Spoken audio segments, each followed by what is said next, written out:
One.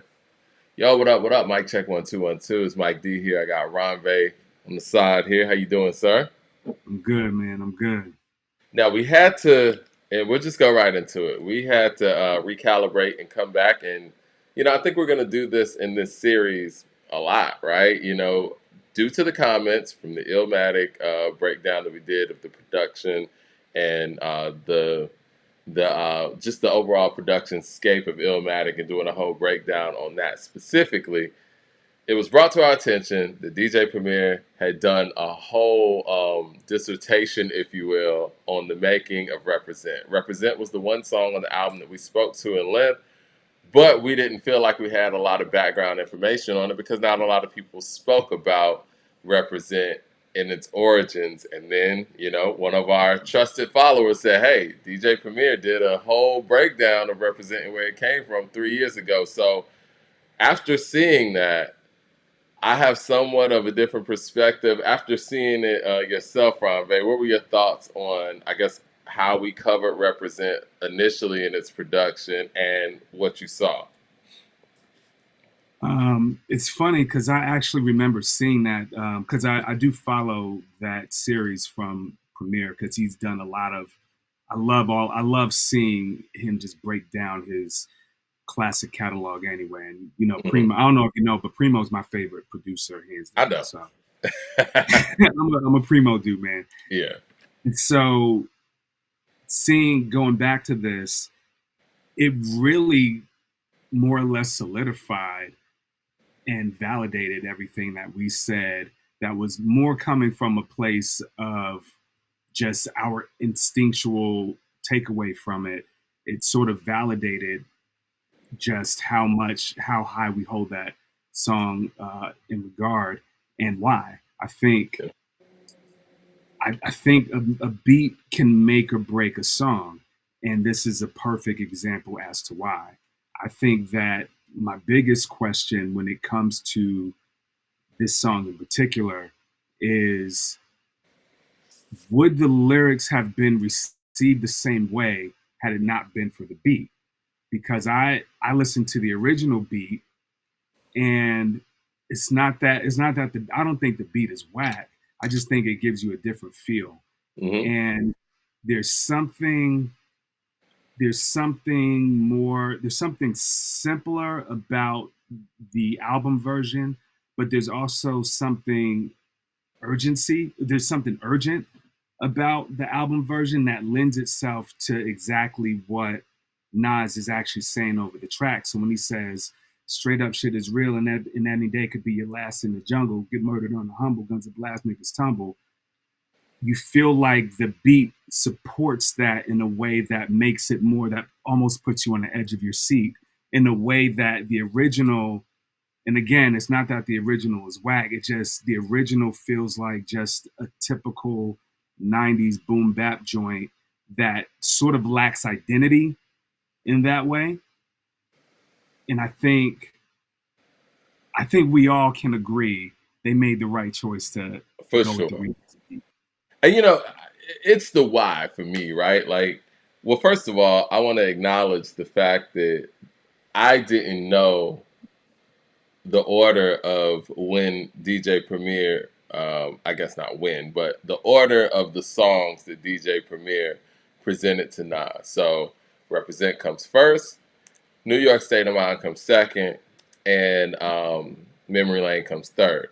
I feel like we guessed that when we did our whole breakdown. We And did. we did say that Represent sounds like Nasty Nas. We really Yeah. compartmentalized Represent with the other Large Professor songs. And like I said, I hadn't seen that interview or anything, and DJ Premier actually validated that and said, yes, that comes from the Nasty Nas period, where they had heard halftime, they had heard him at live at the barbecue, and this is when they made Represent or the original Represent. And he Now, said, go I'm ahead. sorry, not to cut you off. Represent was the first one they made, right? Or was it New Correct. York City? Okay. Yeah, yeah. Represent was the first one they made. Represent to me sounded like, not really sounded like Nas in '93 per se, but it was the approach. And we spoke about the fact that he's just busting on here. It's no concepts. This is just nasty Nas, if you will, the one that's just, Yeah. going for it.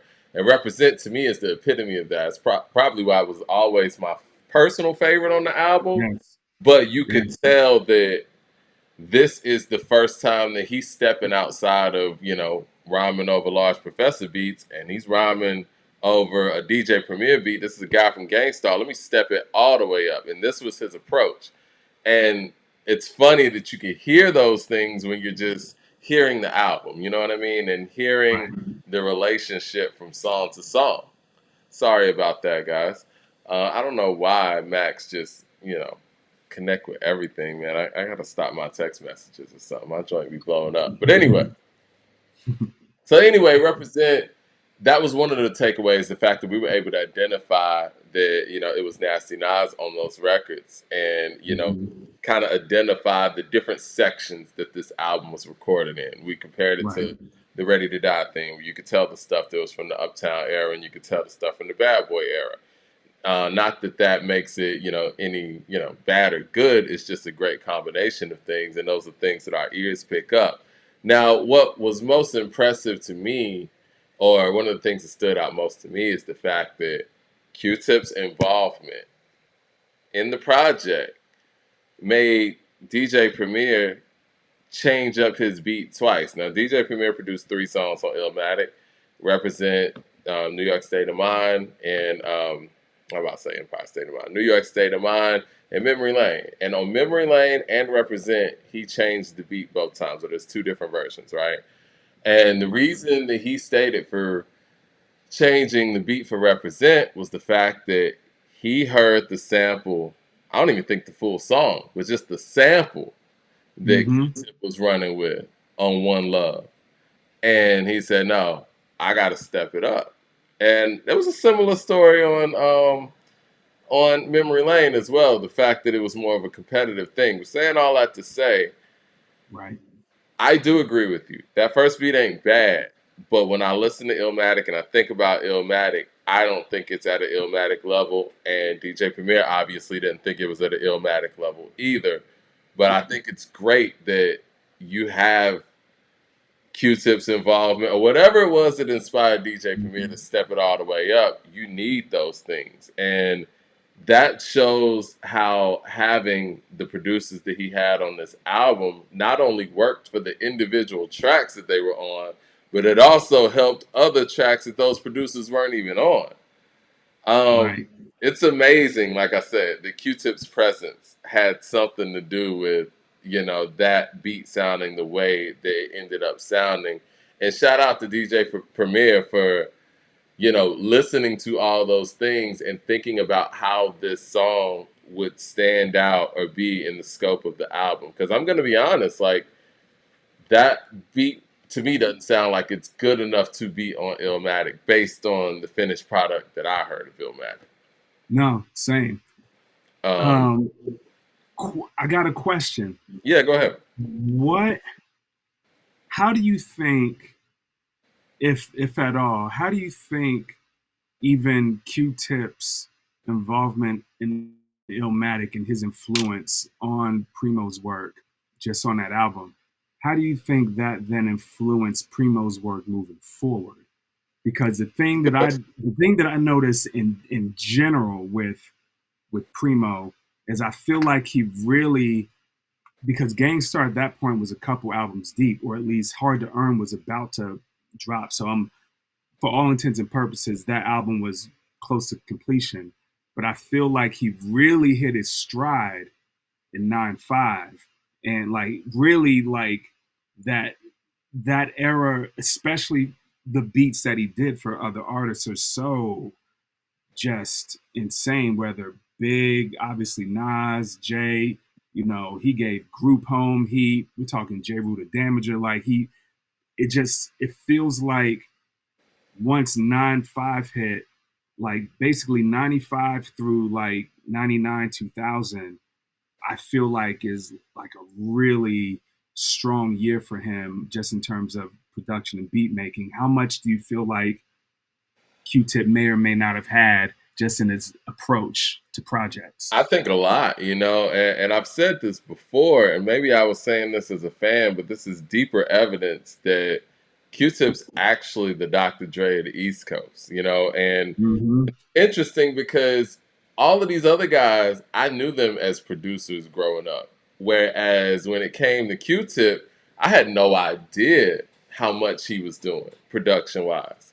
Right. I gave a lot, I don't say a lot, I gave all of Tribe's production credit to Ali Shaheed just because I Shaheed, didn't know yeah, any better. Because right. I'm He like, had to have done Q-Tip's a something. rapper. Yeah, I'm like, Q-Tip's a rapper, Fife's a rapper, he's back here, he has to be making the beats.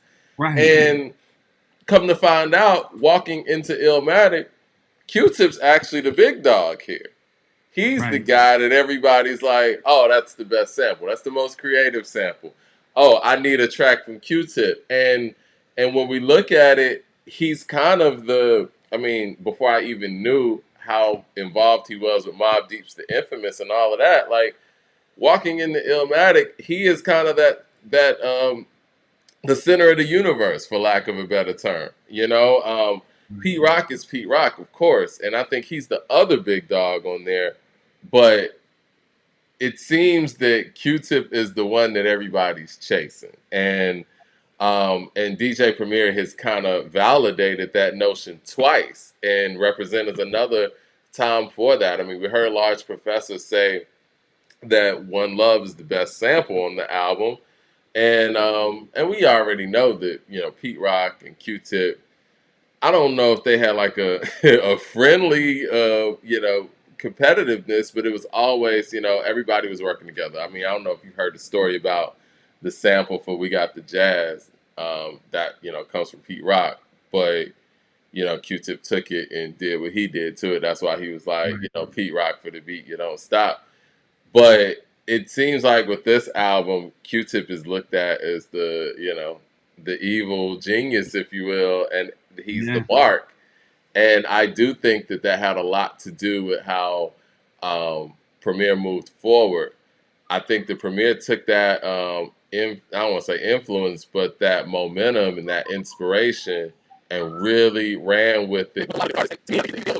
Three tracks on Illmatic that set the tone for him to go out there and make great works for the other East Coast greats at that time.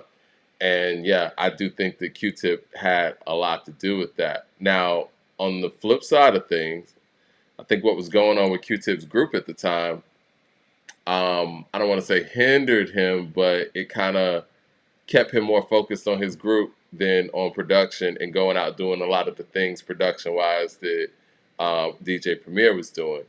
right. And you have a young Dilla who comes into the fold, where I believe Q-Tip probably put a lot of focus on Dilla too. And then Dilla's out here, what I'm saying, making stuff at the far side, doing this and that. So, you Right. know, I don't want to say it takes away from Q-Tip, but I do wish that Q-Tip would have pursued a lot more of his production in that 90s heyday. And I wish that he would have been vocal about the fact that he was a producer like that, because he couldn't have been. Because I had no idea as a fan.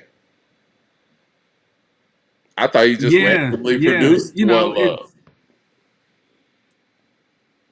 Yeah, but like you've been in the group before, and Yeah, it's hard. Like those kinds of things are hard because you don't want that's the ego talking, yeah, that's true. and on a certain well, it could be seen as the ego talking, even though it's the truth.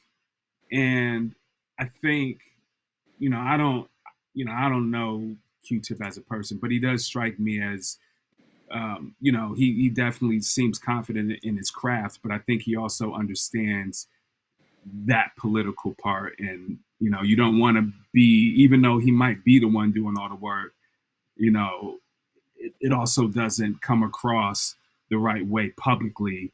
It sort of comes across like a Kanye, for better Well, or for people worse. fell in love with the group, and you're right. It's different when you're Yeah, in a group and it's a group collective. Because, like he even said on the documentary that they had, he's like, it's all. He even said this like in recent year. This wasn't even like old footage. Well, it's old now because the documentary is like 10+ years old. But you know what I mean. He's like, it's about the unit, B. It's always been right. about the unit for him. Always. And even with those songs that we know he produced, it says produced by a Tribe Called Quest. I don't know if that's a jive thing or if that's a personal choice or what, but it is what it is, man. And I Yeah. just, it's like you said, he probably was more focused on the group and the fact that after Midnight Marauders and between Midnight Marauders and Beats Rhymes Life. Rhymes and Life, the group was kind of going through changes. I don't want to say falling apart, but it was going through changes that they haven't experienced at that point. And maybe him producing and getting involved production wise had something to do with those changes as well. But he probably was more focused on his group as opposed to, you know, him as a producer. And, Yeah. that's just what He happened. But did. I will say he did give the Queens folks some. He gave Mobb Deep some heat, and he gave Nas some heat. And I think that probably means a lot. Yeah, and I couldn't tell what was done between him just doing individual stuff or Ume, which was him, Dilla, and Ali. Because I right. believe they, as a collective, produced on Busta Rhymes' The Coming, right? Yeah, Okay.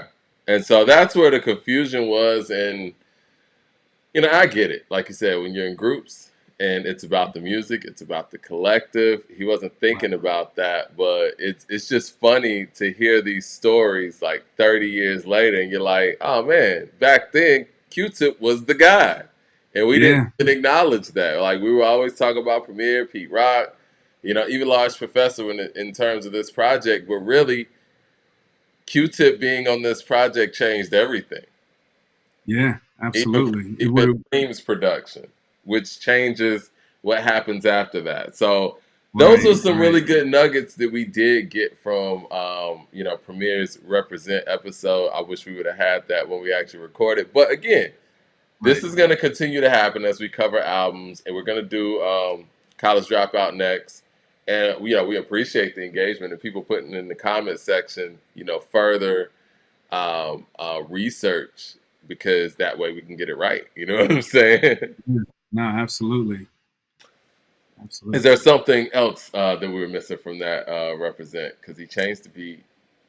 Nah, I think that's about it, man. I mean, like I said, we got it right without even having all the information. The fact that Yeah, it sounds like yeah. represent probably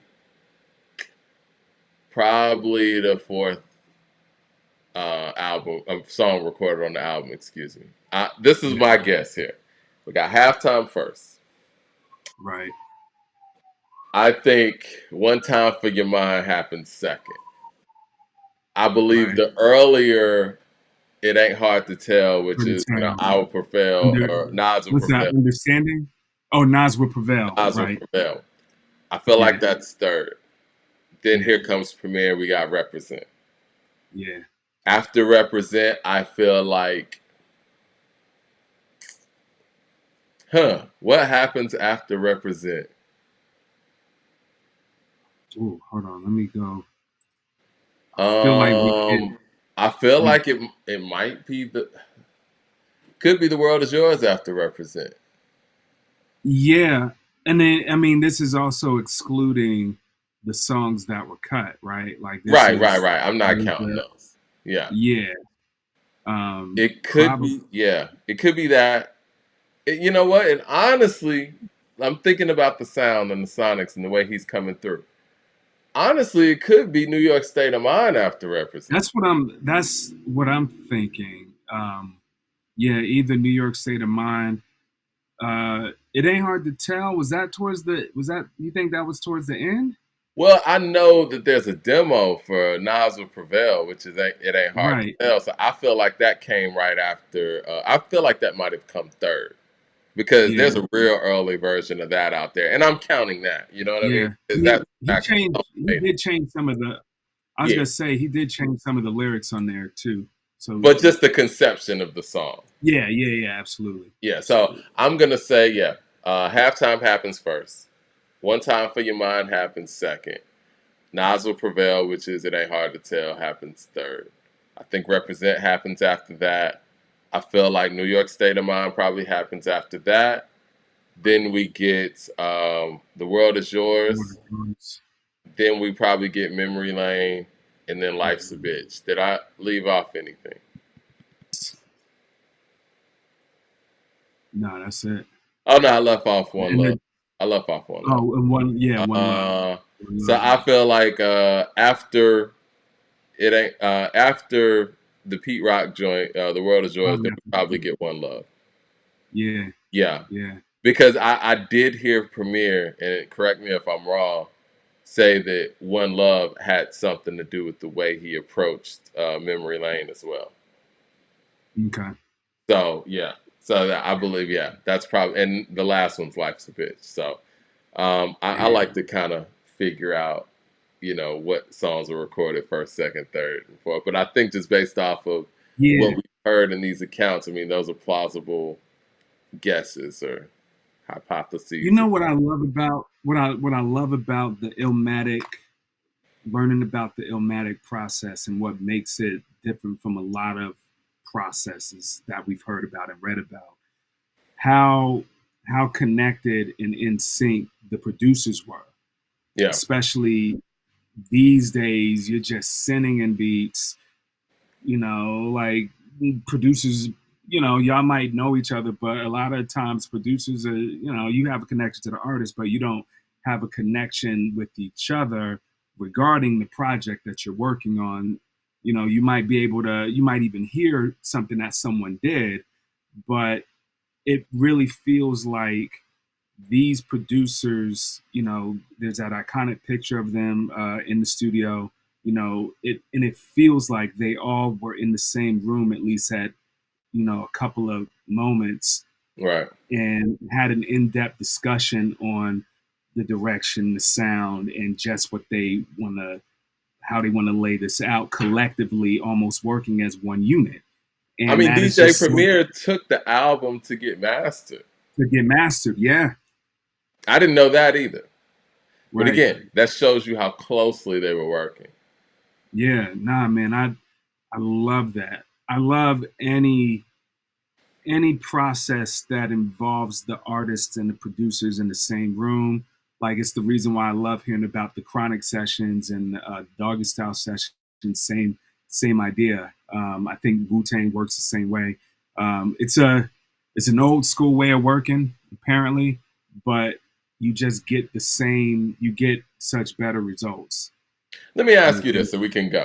But based on DJ Premier speaking to the fact that, other producers on the album, helped him step it up in certain ways.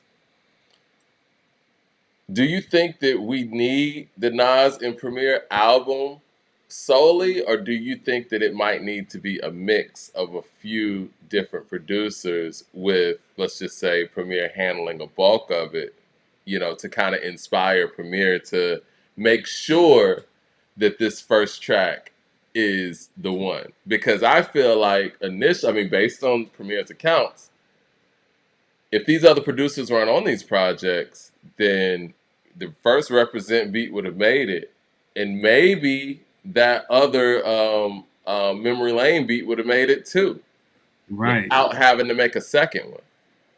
So you're asking in 2025 for a Yes, Nas Primo because people are project? talking about Nas and Premier. Do we need maybe Premier and another producer, or which would which one do you think will birth the better project? Premier splitting Don't up do half of the the production with somebody uh, else, or Premier doing the don't, whole thing?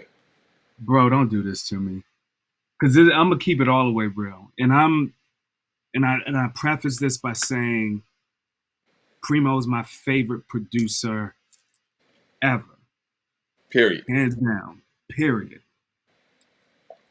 Yes.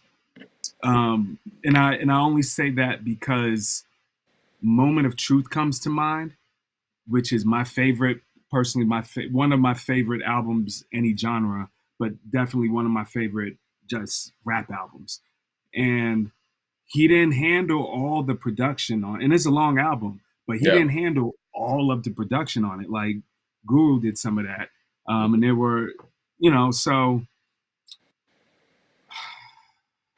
Yeah, I think so. And then because I also think about, like, I don't know if you remember. I mean, of course you do. That the track that he did on Dre's album, the Compton album, Hmm.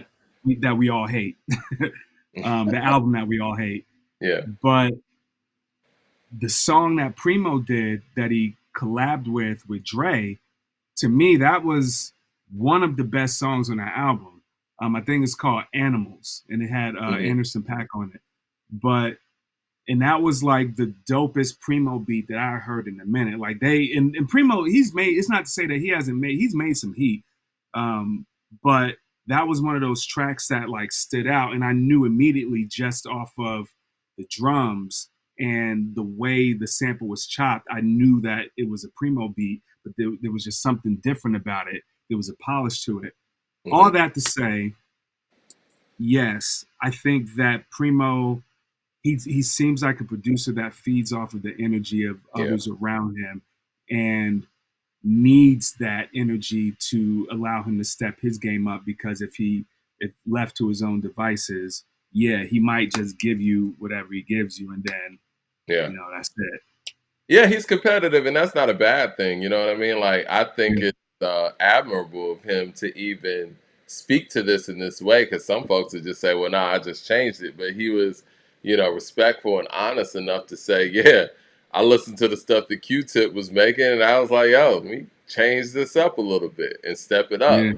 And so, yeah, I agree with you. I think that if it's just a soul Nas and Premier album, some things that would slip through the cracks and make the project wouldn't make the project if there were a Pete Rock on the other side of some of these tracks, or even a Large Professor on the other side of some of these tracks. I think he'll be like, "Oh no, I got to make something better than this." and I think that's the importance of, to sort of bring it back to what this whole series is about. I think that's also the importance of an executive producer, a Hmm. person who oversees the whole thing, and basically the buck kind of stops with the executive producer. I think that's the importance of having someone who, and I don't know if Primo is an executive producer in that way. If he is the one that you want to oversee the whole project and make sure that it is cohesive and everybody is bringing their A game and being able to know when to make cuts and Yeah. all of that, and know how to fix any issues that may arise. I I mean, don't when know you if you, when you're in the thick of it, it's hard to see the forest for the trees, man. I mean, that's yeah, like asking a player that's on the court to coach at the same time. right, You need somebody that has a different vantage point and a different ear, to listen to that project and say, okay, this needs to be here, this needs to be there. That's a lot of responsibility, yeah, for a producer or an artist or whatever, man. That's why, like, when they make people GMs and coaches at the same time, like, that's too much. It's yeah, hard to do, it's a job. or you need a lot of help. You know what I'm saying? Yeah, Like, that's hard to do. And yeah, so that's no knock on Premier in any given way. I think the Premier is great at what he does, but he also acknowledges the fact that he's feeding off of the energy in the studio and what he's hearing from what his counterparts and peers are putting together. So yeah, if they're gonna do that album, which I think would be a great idea, I would hope the DJ Premier would have some inspiring individuals around him or even on the project. I mean, I think Kanye West learned that early. He was like, yeah, look, man, let me bring some of the greats around to help me with my beautiful dark twisted fantasy. yeah, yeah.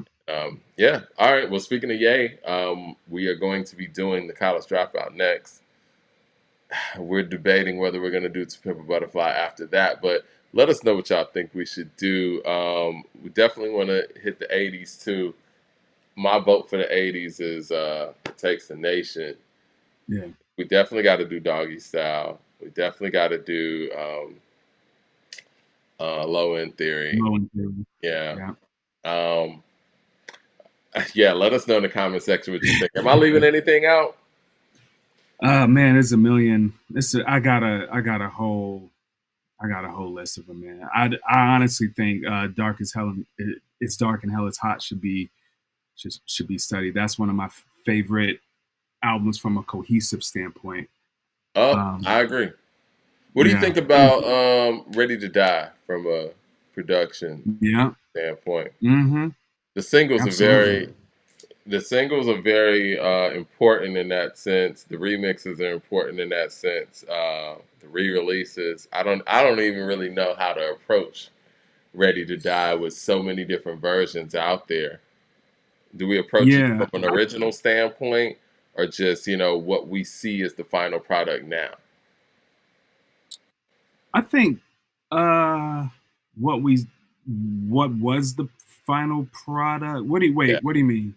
I guess we should just cover what the original final product was, not what Yeah.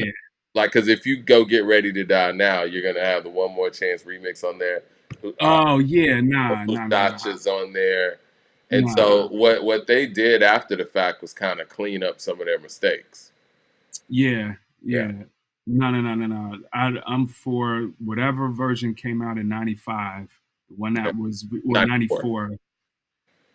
That's the album, and it's such an important album too. And I feel like Ready to Die and Illmatic. It's a great it's a great you can compare those two albums in a Yeah, lot of ways, only built for similarity. Cuban links and Supreme Clientele and stuff too. So Yeah, yeah, so crazy. many, man. Yeah. So many. All right, man. Y'all hit like and subscribe. And if you didn't watch the full Illmatic breakdown and production, it's up there. We appreciate y'all watching this. And yeah, we're going to see y'all with the college dropout. All right. All right.